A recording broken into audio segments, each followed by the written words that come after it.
Nilikuwa 15. Mtoto bado. Mtoto ambaye hakuwa anajua maana ya mwili wake, lakini aliandikwa historia ya uchungu bila ruhusa yake. Nilikuwa mtoto, nilikuwa 15. Mtoto bado. Lakini bado mtu mzima akaamua kunifundisha syllabus ya mwili wangu. So, first lesson yangu haikuwa biology class, ilikuwa practical ya betrayal. Waliniuliza, ulivaa nini? Nikawaambia, nilivaa innocence yangu. Wakaniuliza, ulipiga kelele? Nikasema ndio, lakini kelele ya mtoto huwa na volume control ya nani anasikiza. Mbona waliniuliza, ulivaa nini, na hawakuuliza yeye alivaa roho ya ukatili lini? Mbona walinipima kwa sentimita ya skirt na sio kwa sentence ya maisha yake? Msichana, ulivaa nini hiyo siku? Na hakuuliza yeye ulitafuna innocence ya nani hiyo siku? Mbona hata saa hii mnaulizana, mbona na washow hii story na hata iwahusu? Kwani mateso yangu ni season ya Netflix, mna skip mkibinge watch kwa raha zenu? Mbona mnaniuliza, ojai move on tangu 15? Kwani trauma ni luggage na check-in KA na drop kwa belt na move on na nasahau? Mtaa ndio chuo, studio ndio stage. Hapa ni ukweli tu, no filters. This is Vybz on mic. Baby, let's go. Alright, kama kama kaa unajua tuko wapi? Tuko ndani ya Dangulo manze. Niko na msanii mwingine hatari sana. Leo tunafanya different, yani vitu tofauti. Venye tunafanyanga to introduce msanii ambaye ako area. Tuko ready? Uko ready? Yeah, I'm ready. To introduce msanii. Kazi yangu ni very simple, kufinya play lakini sifinyi hapa. Play na finyo hapo hivyo. Ready when you are ready. Tubebe. Call me Miss Ivy. I call you Miss Ivy, huh? Reason being, yes. Miss Pharisi. I always make a short prayer. That's why nadai kukushow kitu kimoji short baba. Hakuna short kaza meja leo. Hata ningeva short kana enda mechi chan. His staff na karaka ka short ya kwanza. Okay, niwe get. Miki una dose kwa darasa. Hii staff nataka umesema hii staff to pick haraka kama shot ya kwa? Yeah. Tutachukua hiyo shot ya kwanza. Twende kazi. Tuwabebe sasa. Okay, so nilikuwa 15. Mtoto bado. Mtoto ambaye hakuwa anajua maana ya mwili wake, lakini aliandikwa historia ya uchungu bila ruhusa yake. Nilikuwa mtoto, nilikuwa 15. Mtoto bado. Lakini bado mtu mzima akaamua kunifundisha syllabus ya mwili wangu. So, first lesson yangu haikuwa biology class, ilikuwa practical ya betrayal. Waliniuliza, ulivaa nini? Nikawaambia, nilivaa innocence yangu. Wakaniuliza, ulipiga kelele? Nikasema ndio, lakini kelele ya mtoto huwa na volume control ya nani anasikiza. System nayo, ukitaka justice unachukua ubi namba. Na hiyo ubi namba ni kama receipt ya supermarket. Unakaa nayo tu, justice haikuji. Church nayo haikubaki nyuma. Pastor aliniambia, forgive and forget my daughter. Nikamuuliza pasi, na memory ya brain hufomatiwa aje? Control, alt, delete. Mbona mimi ndo nilibeba proof kwa tumbo na bado niliitwa shame? Mbona predator alipata nafasi ya kuandika mstari wangu wa kwanza wa maumivu na mimi nikabaki kuandika essay ya kuishi na trauma? Mbona waliniuliza, ulivaa nini, na hawakuuliza yeye alivaa roho ya ukatili lini? Mbona walinipima kwa sentimita ya skirt na sio kwa sentence ya maisha yake? Mbona waliniuliza, ulipiga kelele? Nikasema ndio, lakini nani husikiza wakati dunia imevaa earphones za patriarchy? Mbona judge aliniuliza, msichana, ulivaa nini hiyo siku? Na hakuuliza yeye ulitafuna innocence ya nani hiyo siku?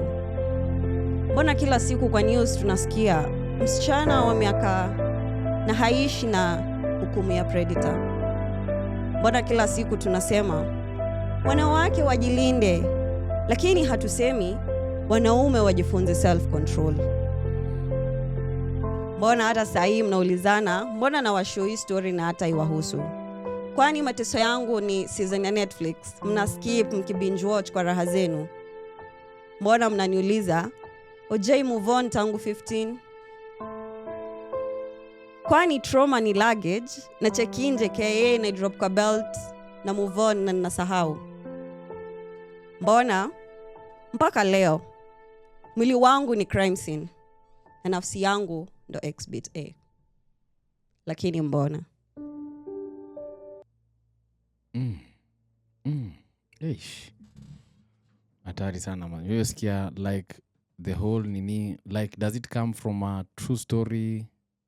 Yeah, it does. Personal ama? Yeah, mostly actually when I do my pieces, Yes. I read from experience. So this one is from your experience? Yeah, it is. 15. Yeah, 15 years. 15 years. Hiyo story venye imeenda tu hivyo na try kuicite lakini misizi nini like mbona vile like tu imeenda hivyo, yeah. It's that way. I don't know how to put it, but maybe how do I put it? Where do you get the confidence here like because if venye umesema ni true story like venye umesema like maybe ulikuwa 15 then innocently yeah. bila kujua na hata ukuwa na uwezo ya kustopisha and everything happened. Ingekuwa labda ni msee mwingine mwenye akawapo hivyo wame go through the same like wanakuwaga afraid ya come out na kubonga. Where do you get that courage? Okay. With the piece, actually, it's a bit new. Nimeandika juzi and then I got to perform it at Nakuru. It's the first time actually I actually talked about it, sorry. And before, vile tu nimesema, the society kuna vile, when maybe certain cures happen, watu wanaonanga it's a shame ama you can no longer be a stronghold because someone stained your purity ama your innocence. And nimekuwa maybe there's a time I used to self-harm. I used to not talk to people. I used to really avoid a lot of shit. But then later, before, I was more of a writer than a performer. So pia with the performance, ndo nimeanza like to get to the public and now have my voice out there. Because I feel like if we don't do this, if I don't get to talk about it, someone else will go through the same, and maybe ningesema that out itasaidia mahali ko maybe stop ama to make awareness these things are happening to our girls, but maybe tunaonanga maybe kuongelea story kama hizi ni a bit ish mtu ataki kukuwa na that approach like let it call a spade achi kuwe vile iko. So why I kind of did this was I'm a mom out of the 15 years. And kuna sometime I was thinking, mbona watoto wanazaliwa from trauma, wanaulizwa baba yako ni nani? Lakini predator haulizwi mtoto huyu ni nani kwako. Yeah. So out of that, I maybe thought my kid one day will want to know. And I don't know what to say because like, so I was like, okay, let me try to give my side of the story. Maybe give a bit of a snippet of everything. Maybe if she listens to this, anaweza elewa better. Because pia, there's some things you just, even poetry can't really give it. So, yeah, the main reason I wrote that piece was because of my daughter. She's called Angel White. She's 4 years. Angel. Exactly. So, nilikuwa nataka, maybe also, kuna mtu maybe pia akona a kid from trauma and shit, and they feel like they don't belong to the society because, so mainly it was just, maybe a dedication, we call it that. Ama just, yeah, it happened, so what? My life has to move on and I can't really maybe hide that scar. Maybe I've got some other blessings, some other good side of me. It's part of me and I just need to embrace it. We, hatari sana. Niko sure kuna wase wenye wanataka maybe kujua like ile unasema kinaga ubaga, ile yenye unasema like when umesema at 15 and everything. Yeah. But sasa tuseme ile yenye useme like hii siku ilikuwa hivi na hivi, nilikuwa na maybe na chill nini like what really happened that day, maybe in short to like maybe summarize like without the poetry side. Yes. I got the same questions you're asking me right now after I performed it. Okay. When I did it, nilikuwa nadhani it's a good thing, by the way. But later, ulikuwa nadhani it's a good thing. Exactly. But then later, nikaanza kupata feedback za okay, sijui. Kuna No place offense. kwa poem nasikia ukisema mbona ujahili nini hizo. Exactly. I'll come to that also. Nilikuwa napata but then vile nimemaliza kuperform nini ilikuwa show ya mtu, a friend of mine wakaniita Nakuru. Kenyan noisemaker, he's also a spoken word. He's good with it. Kenyan noisemaker na Bonita, and I got to partner with other people there. Ilikuwa amazing. So uko na ile feeling as an artist umefanya your part. Then later napata DMs and text watu wako okay, tuieke tu vile iko. Ulirepiwa. I'm like, wow. Yeah. And then someone is like, so this and this, unaona. So ikaanza kuni maybe get back to the shithole inani-traumatize in a way. Ama ningeachana tu nayo. Ama, because people are like, you don't seem to have gone through this. Ama, did you write that out of experience? Was it like, vile tu meniliza the first question. So vile mi nilichukulia, at first nilikuwa na jam, nimeblock watu. Nilikuwa like, mtu akiuliza hii swali, I block. So there's this certain guy from nowhere, like simjui akona nambangu. Ameniliza maswali, I'm like, hey, this too much. I'm trying to answer on my part. And then the conclusion I asked him was, do you feel like it's okay for rapists to be there? Because wana niliza kama mi nilirepiwa, right? Yes. So where do you feel like mwenye anafanywa kitendo should be there in the first place? And then akasema, hapana, mko nakuuliza, ungetaka afanyiwe nini? Then I'm like, mbona afanyi in the first place? Like, so imekuwa like some controversial shit imekuwa ikiendelea, the storyline ya from this and now telling it out. Yes.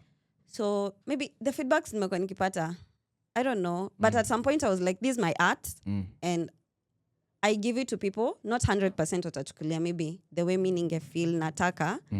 People watakuwa always na opposite sides to deal with something. So with the negativity yenye ilikam, the negatives, I was like, maybe ailewi ama ajakuwa in that hole, ndo maana easy gets. But for those who are positive, because people are like, hey, we should be addressing this, you should be a feminist activist, vitu kama hizo. But then I was like, I just did my part. Either way, ishatoka. Then you cannot take back some words. Ama some things you do in life. Yeah. Okay. I hope nimekujibu. Hatari sana. Nimekupata hapo hivyo. Imekam vinoma. I'm sure there are some people wanasikia. Kuna hiyo sound yenye hapo hivyo Miki. Sijali wale watu wa nyumbani kuna tu vitu tunatengeneza huku, tunapika tu vitu. But imekuwa ni noma, but you are a strong nini. I don't know where you draw strength yako unaitoa wapi apart from like venye umesema nini. Is it from Mtoi ndo nakupatia strength ama ni wapi specifically unasemaga like manze mimi time yenye niko chini, time yenye na feel overwhelmed, this is where I draw my strength from? Okay, with my strength, I guess it's also my weakness. I will say my mom and my kid. Mostly my kid, because at 15 my life like ili change kabisa. I got to join motherhood in a way sikuwa na expect. And something auko sure kama unataka uko ile in the verge of. And then what's funny even, I got to know about my pregnancy when it was 7 months. Nikitu, like it's far grown, you cannot change it. So maybe wale watu wanaweza niambia, you had a choice to maybe abort ama like motherhood came to me in a way I wouldn't say no yes. Like it's there, it's like a gift, it's like a talent. Awezi ifanyia kitu. So from there I've learned and unlearned a lot of things. Nilidhani nikikuwa teen I'll do this, nikikuwa nini I'll do this. Zingine I'm like like mimi mama ya mtu, I can't do that. But zingine pia I'm like, no, I can do this, like it's so okay. So with the motherhood thing coming to me, I found my strength, and it's also sometimes breaking me, Juniko. I'm too young to be having this, like this too much. So yeah, my strength comes from my mom and my kid. My mom, again, it's because she was there the whole time. And I guess she's my role model in a way. I got a picture of what's expected of me in the society. Na nilipata kama tu njia, this is how you do things. Because my mom haku maybe push me away ama she quoted me in a way I'm not the woman I am right now. So to her, yeah, That's my strength. And I would also want to ask about Omse mwenye alifanya hiyo kitendo, like alifanywa nini ama ulimfanya nini? What was the step? What step did you take like after that thing may happen? What I'll tell you is Obi number iko kwenye system. But justice number haipo kwenye directory. Where? Yeah. Meaning justice wasn't served. Ama. Like with that information now, I guess I've answered you. So like Obi number I can equal, confidently say that Omse ako tu inje like living his normal life. Yeah, exactly. Because pia, sorry, but mimi nilifungiwa kwa gereza ya ukimya. While yeye alipewa ufunguo wa kuishi maisha ya mtu wa kawaida. Exactly. Because now when you told me how do you feel talking about this, the topic itself about rape and sexual assault and stuff, ndo nasema we've been really making our girls not talk about these things. Inaka like it's immoral. Ama ukiongelea maybe hata kwa church ama on your religious whatever institution you might be in. Kuna mali siwezi ongelelea rape because people wanaieka, I don't know how. Sex is holy and all that, but pia I feel like we should just address some things juu at the end of the day zina happen, hatuwezi avoid. So if you don't talk about it saiko, maybe better hakuna kitu may happen, you'll now deal with some consequences zenye ni worse than even approaching it. Yeah. So naweza sema ako tu mali.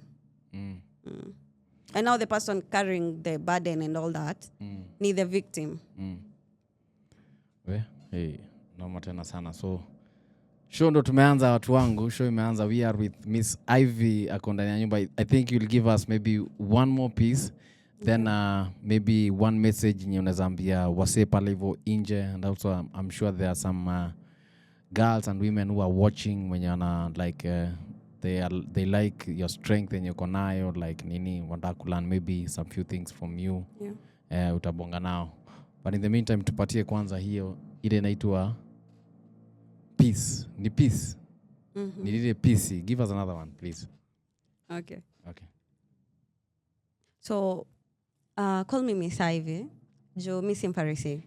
I always make a short prayer. That's why nadai kuwa show kitu kimoja short baba. Hakuna shorts kaza meja leo. Hata kaa ningevaa shorts kaa nienda mechi, hii staff na dem think haraka kaa short ya kwanza. Jesus alidedi juu yako na hudai kumdedi. Yani God alimake his only short through his only son. Na bado uone anakupenda. Anyway, I'll take a while, a short time. Jota mvua sometimes ukwa ni short rains. Na mkimedi na staff nitawashow. Hope hamta notice pia mimi ni short. Sea kuona cha kuchaguanisha. Worse or worst, si kujua kulinganisha. Vocabulary ya good si kuwahi shikanisha. Kuzata bulb zangu za prakia physics, hazikuwahi kubali kuwashika. Sen kukiwasha tu na komedi. Nikicheki mabeshto wa mi, waraima sai ni mhariri. Wa high school ni wakili. Kiplani, washazama kwa injili. Cause kila time nikiwauliza form, wananishow. Ni God manze. How mabeshto ungewasikia back in the days wakiziodisha. Itifome mangwai nizidishe. Kibao mimi kupimisha tu. Huku funky zote, lazima tungejifikisha. Yard grade zangu ni kuangusha tu. Niliodhani ni wa true. Sai hawajali hata ni kwenye true ngi. Life imenigeuka ndo naona kala yake true. Hatari tena sana. Tatuwezi malza show kabla ujatuombea more about like the merchandise yenye umekuja na. I think umesema you like before tuanze show ulikuwa na community yenye unaanzisha and everything. Maybe I think people wanataka kujua. Miki umpatie chupare hapo hivyo. Hebu onesha wasee one ni nini hiyo kwanza tuone hiyo. That's the logo? Yeah, this is the logo. Okay, inaitwaje? The Poetic Sundown. Poetic Sundown. Tell us more about Poetic Sundown. So the Poetic Sundown is a community. Yes. It's already out there. And we mainly talk about poetry ama any form of art that is welcome to transform into healing. We also have real raw conversations going on. But currently tume focus on giving people quotes and videos. Bado tujafika kwa the real talks, though it's yet to come, but it's part of the program. And then with healing, we don't really specify maybe on some certain type of healing, whether it's trauma, anxiety. We have like the whole package. We work with therapist, because with the community, we are taking art as a therapeutic way towards healing. Yeah. So then maybe the main reason why the Poetic Sundown.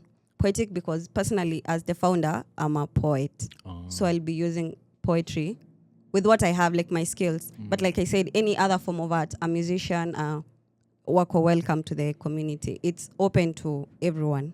Then Sundown is because we do our content and we run things through the sunset. So with sunset, we chose it because sunset comes at the end of the day, tuanze hapo. Na wezi heal, kauja go through shit. Yes. So with the sundown and the sunset, it's to symbolize, even at the very edge, unaweza kuwa feel like vitu zimekupush, you can still start over again. And now that sunset has also its beauty, it's gonna be okay. Like once you start over, whatever point you feel, for us now the sunset ni kukuonyesha like you're really mwisho. It's gonna be okay. Asana kuwatch hapo hivyo, maybe what's your final message? What message can you send to people who are watching you out there and also people who have gone through the same case as you've mentioned? Okay. So what I would tell them, I'm just a baby. Don't take this serious maybe. But from my point of view, jua ikirise, hayombangi clouds rosa. So for you, whether you're young, you're in your age, you feel vitu, they're not really working out, you don't need to ask anyone for permission to do maybe something. Because sometimes I feel tunajipanga excuses, ama tunajipea blame game ya ingekuwa hivi ni fulani nini. But if you just rise as the sun does, don't like mind the clouds, don't mind the people, don't mind your environments maybe. You just do you just be you. Trust you, me utashine. But if you fear ama you feel this is not really my strength, but unafeel unazokunile it's instinct pain akwambianga, you can do this, you go get this. If you have that and unafeel there's something you need to talk about, ama your voice should be out here, you just do it. Don't mind people, don't mind, you just do it and you'll find your people. Jua tu pia wako na uoga ya naweza kwa peke yangu, naweza, because actually this is my first interview in my career side, and it's also my first interview saying this out, maybe about the incident. Sijai maybe talk about it in, now that people will watch this, sijai have it. And the reason I did it, it's again with the words nimeambia watu za mwisho. The sun doesn't ask the clouds for permission to rise. So you also do that and you'll find your people. After nearly come out, people might be like, au kuwa na this and that. Ilikuwa, sitakwambia ilikuwa. But once you're there, you find your people, you find some other strength, you learn some things you didn't know about how to handle this, and then you're good. Mtosiogope, you just do it. Yeah. Mtosiogope, you just do it. Exactly. Personally, manze nimelearn a lot hapo hivyo kutoka kwako. Thank you manze very much kwa kutokezea. Vinoma sana. I'm sure pia kuna wase hapo hivyo wamelearn vitu mingi sana hapo hivyo kutoka hapo hivyo kwako. And on behalf of Vybz on Mic, we wish you all the best. Endelea vivyo hivyo na your shughuli. And also you can give us your social media handles, watu wanakupata wapi? Okay, on TikTok, Baby Me Saive. On Instagram and Facebook, YouTube, Ivy Dama. But my YouTube sai kidogo it's not really working, but I'm working on it. But yeah, Ivy Dama and TikTok Baby Me Saive. All right, manze. Shukran sana manze. It's been nice having you on studio. Thank you.